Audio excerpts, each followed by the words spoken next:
यही दबाव है, चूँकि पिछली बार लगातार कहते रहे कि हम लोग कुछ सीटों से हम लोग सरकार में नहीं आ पाए, वो सीट कांग्रेस हारी, 70 में 19 जीते।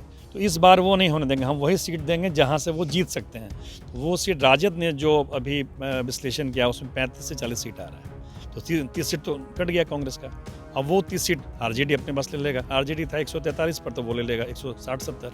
इसी रणनीति को फेल करने के लिए, राजद की नीति को फेल करने के लिए कांग्रेस ने ये अभी से अपना बोलना शुरू किया है। आज प्रभारी बोले हैं, फिर जो प्रभारी महासचिव बोलेंगे, फिर अध्यक्ष बोलेंगे, फिर कार्यकर्ता बोलेगा। दूसरा, अपने कार्यकर्ताओं के मनोबल को भी टाइट करना है। ये अभी जिलों में घूम के ये बात बोल रहे हैं कि कोई कांग्रेसी लोग भागे नहीं, उनके पास रहे। और उसी मनोबल को तोड़ने के लिए आप गौर की, आज लालू जी ने कह दिया कि नहीं, ममता बनर्जी को अध्यक्ष होना चाहिए। ऐसा नहीं कि लालू जी चाह रहे हैं कि ममता बनर्जी इंडिया के अध्यक्ष हो जाए। सब अगले विधानसभा चुनाव के सीट की ये रणनीति है। कांग्रेस को डेमोलाइज रखो, कम सीट दो। इनका है कि हम स्ट्राइक रेट की बात करेंगे, ज़्यादा सीट लेंगे। पूरा खेल वही है कि विधानसभा चुनाव में किसको कितना सीट मिले। नमस्कार, आप देख रहे हैं न्यूज फोनेशन। मैं हूं आपके साथ नरोत्तम सिंह। विधानसभा चुनाव में अभी 8 महीने से ऊपर बचे हैं, लेकिन महागठबंधन में सीट बंटवारा को लेकर रस्साकसी अभी से ही शुरू हो गया है। कांग्रेस पार्टी की तरफ से दावा किया गया है कि जितना जिसका स्ट्राइक रेट है उतने सीटों का, उस आधार पर सीटों का बंटवारा होगा। हमारे साथ वरिष्ठ पत्रकार इंद्रभूषण सर हैं। इस वीडियो में हम जानेंगे कि अगर स्ट्राइक रेट के हिसाब से सीटों का बंटवारा हुआ तो महागठबंधन में इसका फार्मूला क्या होगा। सर, अगर सीट बंटवारे की जो बात चल रही है कि स्ट्राइक रेट से हिसाब से हो, किस दल को कितने सीट मिलेंगे, इसका फार्मूला क्या होगा? अब सोचिए कि वो राजद 23 में 4 जीता है, कांग्रेस 9 में 3 जीता है।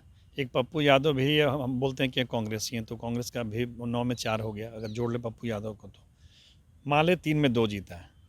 कांग्रेस का यही कहना है, देखिए, कांग्रेस का ये कहना नहीं कि मुझे बहुत सीट चाहिए। कांग्रेस का ये कहना है कि इसके पीछे का दबाव ये है कि ये अभी से बात चल रही है कि चूँकि पिछली बार कांग्रेस को 70 सीट मिली थी और जीत के आए मात्र 19-20, तो कांग्रेस की सीटें राजद कम करने जा रहा है, मुश्किल से 35 से 40 सीट देने जा रहा है।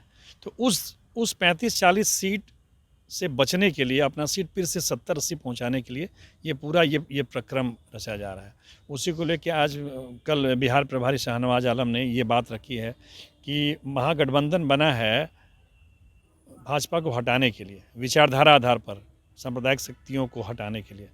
तो विचारधारा में बड़ा भाई छोटा भाई क्या होता है? कोई बड़ा नहीं है, कोई छोटा नहीं है, कोई पतला नहीं है, कोई मोटा नहीं। कहने का मतलब यही है कि हमको तुम मेरे कद के हिसाब से सीट दो। इसके पीछे का पूरा सीट, आप समझ लीजिए कि ये सीट लेने की कवायद है, सीट अपने 70 से 80 लेने की दबाव अभी से बनाना कांग्रेस ने शुरू कर दिया है। क्योंकि ये बात चल रही है, मोहन प्रकाश जी ने कई कांग्रेसियों को आपस में कहा है कि अभी से दबाव है कि 35-40 सीट राजद हमको देने की तैयारी में है। तो बस इसी को रोकने के लिए, क्योंकि फिर 70 सीट मिले, 80 सीट मिले, उसको लोकसभा चुनाव से इसीलिए जोड़ा जा रहा है ताकि मेरा स्ट्राइक रेट, भाई हम 9 में जीते हैं 4 सीट, तुम जीते हो 23 में 4 सीट, माले जीता है 3 में 2 सीट, तो माले को भी अपने पक्ष में लाने के लिए कि तुम भी अधिक सीट मांगो।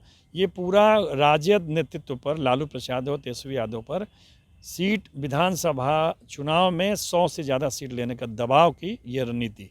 क्या जो पिछले बार 70 सीट कांग्रेस को मिला, हार गई, आरजेडी के लोगों ने दबाव बनाया कि कांग्रेस के कारण तेजस्वी सत्ता में नहीं आ पाए। लोकसभा चुनाव में आरजेडी बड़ी संख्या में सीटें हारी। क्या यह दबाव है कि ज़्यादा से ज़्यादा सीट हमें मिले? बस यही दबाव है, चूँकि पिछली बार लगातार कहते रहे कि हम लोग कुछ सीटों से हम लोग सरकार में नहीं आ पाए, वो सीट कांग्रेस हारी, 70 में 19 जीते। तो इस बार वो नहीं होने देंगे, हम वही सीट देंगे जहाँ से वो जीत सकते हैं। तो वो सीट राजद ने जो अभी विश्लेषण किया उसमें 35 से 40 सीट आ रहा है, तो 30 सीट तो कट गया कांग्रेस का। अब वो 30 सीट आरजेडी अपने पास ले लेगा, आरजेडी था 143 पर, तो वो ले लेगा 160-70। इसी रणनीति को फेल करने के लिए, राजद की नीति को फेल करने के लिए कांग्रेस ने ये अभी से अपना बोलना शुरू किया है। आज प्रभारी बोले हैं, फिर जो प्रभारी महासचिव बोलेंगे, फिर अध्यक्ष बोलेंगे, फिर कार्यकर्ता बोलेगा। दूसरा, अपने कार्यकर्ताओं के मनोबल को भी टाइट करना है। ये अभी जिलों में घूम के ये बात बोल रहे हैं कि कोई कांग्रेसी लोग भागे नहीं, उनके पास रहे। और उसी मनोबल को तोड़ने के लिए आप गौर की, आज लालू जी ने कह दिया कि नहीं, ममता बनर्जी को अध्यक्ष होना चाहिए। ऐसा नहीं कि लालू जी चाह रहे हैं कि ममता बनर्जी इंडिया के अध्यक्ष हो जाए। सब अगले विधानसभा चुनाव के सीट की ये रणनीति है। कांग्रेस को डेमोलाइज रखो, कम सीट दो। इनका है कि हम स्ट्राइक रेट की बात करेंगे, ज़्यादा सीट लेंगे। पूरा खेल वही है कि विधानसभा चुनाव में किसको कितना सीट मिले। एक चर्चा ये भी है कि कांग्रेस के एक नेता हमें बता रहे थे कि लोकसभा चुनाव में भी ये बोला जाता था कि कांग्रेस पार्टी को 4 से 5 सीट मिलेगी, लेकिन हमारे अध्यक्ष ने 9 सीट लेकर आया। विधानसभा चुनाव में 70 से ऊपर हम बढ़ेंगे, कम होने की बात नहीं है। इसीलिए आपको याद होगा वो लोग 4 बोल रहे थे और कांग्रेस 12 बोल रहा था। तो 12-4 के बीच में फिर 9 पर समझौता हुआ। तो अभी 100 बोलेंगे तो फिर 70-80 पर समझौता हो जाएगा। खेल वही है, एकदम खेल सीट का खेल है। कुल मिलाकर कांग्रेस पार्टी भी अब पिछले बार से ज़्यादा सीट लड़ने के मूड में है। और इसीलिए वो पिछला विधानसभा चुनाव नहीं, लोकसभा चुनाव को आधार बना रही है। पिछला विधानसभा चुनाव में उसका स्ट्राइक रेट बहुत ख़राब था, 70 में 19 था। इसका 143 में 80 था राजद का। तो ये लोग लोकसभा चुनाव को आधार बना रहा है कि तुम भाई 23 में जीते हो 3, हाँ हम जीते हैं 9 में 4। कांग्रेस पार्टी क्या भी कवर करते हैं, एक चर्चा कांग्रेस में है कि जनसुराज के साथ जाकर चुनाव लड़ा जाए, क्या ऐसा भी सच्चाई है इसमें? देखिए, आपको याद होगा प्रशांत किशोर जी राहुल गांधी के साथ कुछ दिन काम भी कर चुके हैं। उनकी थोड़ी सी कमजोरी है, कांग्रेस चाहते हैं, लेकिन वो चाहते हैं कि मेरे नेतृत्व में कांग्रेस आए, माने प्लान हम करें। अब ये कितना सहेगा कांग्रेस, डिपेंड इस पर है। कांग्रेस पार्टी मतलब जनसुराज के साथ जा सकती है? हाँ, जा सकती है। कब? तब जब वो प्रशांत किशोर के माने शर्तों पे आएगी। तो मुझे नहीं लगता कि बिहार चुनाव में कोई अभी प्रशांत किशोर कोई वैसी बड़ी पार्टी नहीं बना पाया जनसुराज दल को कि अब उनके नेतृत्व में और उनके सोच पे, उनके शर्तों पे कांग्रेस आए। सूत्र ये भी बता रहे हैं कि सिर्फ 70 कार्यकर्ता कांग्रेस के हैं बिहार भर से, जो आरजेडी के साथ रहने के लिए तैयार है, और बाकी सब जनसुराज के साथ जाने के लिए तैयार है। आखिर इसका कारण क्या है? देखिए, इसके पीछे का खेल ये है, अभी जो बीजेपी के पास वोटर है वो पहले कांग्रेस का वोटर था, तो कांग्रेस का वोटर बीजेपी में शिफ्ट हो गया। तो उस वोट को लाना होगा कांग्रेस को, तो कहीं ना कहीं उसको राजद से दूरी बनानी होगी। कुछ लोग कांग्रेस में ये इस मानसिकता वाले हैं, कुछ लोग हैं नहीं भाई, अगर हम राजद को छोड़ेंगे तो हम एकदम ख़त्म हो जाएंगे।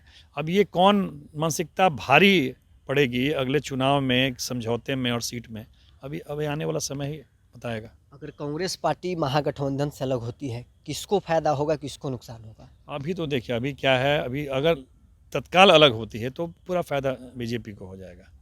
अभी जब तक आप पूरी रणनीति नहीं बनाएंगे और पहले से नहीं घोषणा करेंगे, अचानक चुनाव में उतरेंगे तब तो आपको घाटा हो। उसके लिए आपको तैयारी करनी पड़ेगी, पहले से रणनीति बनानी पड़ेगी। अचानक हटने से तो घाटा होगा कांग्रेस को। वीआईपी पार्टी तो लोकसभा चुनाव में एक भी सीट नहीं जीत पाई थी। अगर स्ट्राइक रेट की बात हो तो वीआईपी को कितना सीट मिल पाएगा? अब सोचिए, अगर कांग्रेस की बात मान ली जाए तो वीआईपी को बस वही 1-2 गिनाने के लिए, और क्या। माले को मैंने बहुत अधिक सीट मिलना चाहिए, कांग्रेस के हिसाब से 40 सीट मिलना चाहिए। 243 सीट विधानसभा का है, यानी कि बराबरी की हिस्सेदारी तीनों गठबंधनों में, तीनों दलों के बीच में गठबंधन के अंदर होगा।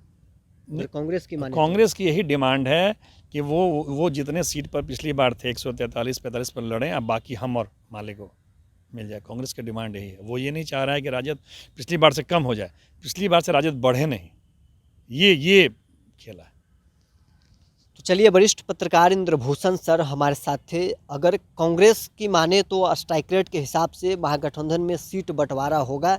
अगर सीट बंटवारा स्ट्राइक रेट के हिसाब से हुआ तो किस दल को कितने सीटें मिलेंगी, इस पर हमने इस वीडियो में चर्चा की है। बहरहाल, इस में इतना ही। आप बने रहे न्यूज़ 4 नेशन के साथ।